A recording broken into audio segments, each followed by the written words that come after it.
Before World War II, long-term care often meant grandma or grandpa lived with you. Today, few families stay in one place.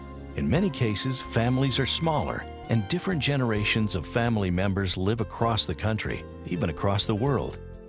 What these changes mean is that aging itself has changed.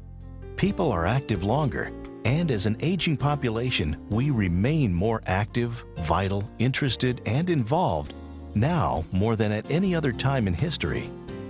And we expect more from our long-term care coverage and providers. In California, a change is happening in the culture of long-term care. There's a movement to help our elders remain an active part of the community and of their own lives. It happens through encouraging their freedom of expression, removing as much of the institutional aspect as possible from the sights and sounds of the nursing home, creating sensory gardens, choices of meal times, menu dining, trips into the community, simple pleasures we all love. This is culture change, and culture change is emerging as a primary feature on the new landscape of California's system of long-term care today and for the future. Skilled nursing facilities provide comprehensive nursing care for the chronically ill and include rehabilitation and specialized medical programs. At least half of all people requiring long-term care need only short-term rehabilitation. The high level of skilled, professional medical care received in these nursing homes often allows many patients to return to their homes if they require a lesser level of care while maintaining an enhanced quality of life. When it comes to long-term care decisions, there are choices, and the more information family members and prospective residents have, the easier it is to make the choices that are exactly right for the individual and that realistically aid in fulfilling medical expectations. There's a lot you can do. It's important to understand how your options are determined largely by your financial preparedness. It's also important to be a partner in long-term care decisions even before you need care. Many Californians don't realize that Medicare does not pay for long-term care except in very limited situations. Medi-Cal provides medical care and services, but only to those who financially qualify. Long-term care insurance allows for protection of individual assets while providing different levels of care in various care settings, in-home, at nursing homes, and so on. This scenario provides the greatest amount of choice.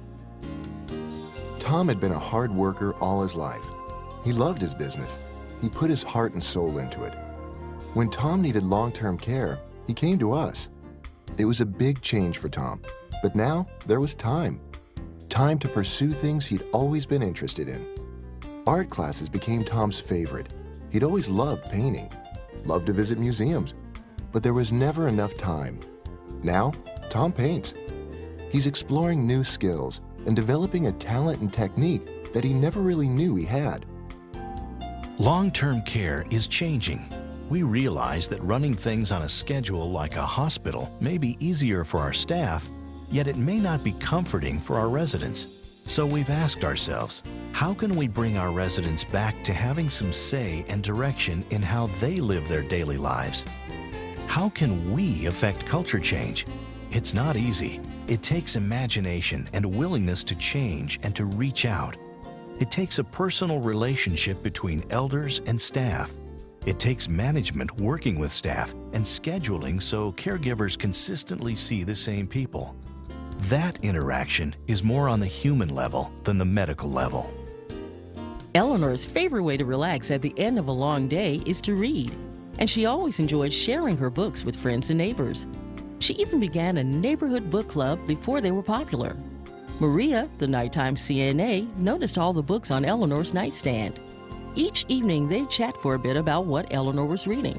So Maria began to share some of what she was reading too. Then Maria shared some of the book chat information with other elders in the facility.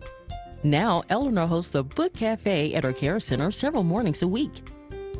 That's culture change. Seemingly small things that bring big results and enrich life. And what can you do? If your family, be involved. If your community, be involved. It's an ongoing, evolving process, and it starts with you.